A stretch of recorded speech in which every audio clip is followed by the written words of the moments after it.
طبعا السلام عليكم. ولا حد يحشش علي يقول لي كأنك طفايه مال حريق، لو يطلع لي واحد يحشش يقول لي كأنك شطه. لا شطه ولا جيش. انا اليوم بديت احكي لي كم حكايه واروحن. اليوم طبعا انا فرحان كلش، انتقلت للريال المدريد. طبعا هذا حلم الطفوله. ورد احكي الصدق، انا بباريس بعد ضيم يابسه كل شيء ماكو، لا كره ذهبيه ولا ابطال. انا بعد من شفت اردا جولر هاي اول سنه الي وخذ الابطال قلت بعد ما منها. خابرت بيريز قلت له خالي يلا بعد اشتغل.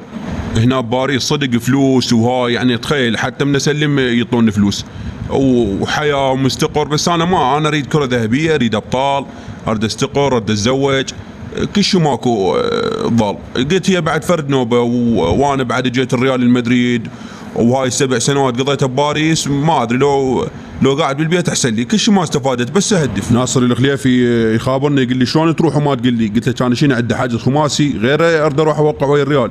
يقول لي يظلك بعد سنه يمني. قلت له شنو فلاح.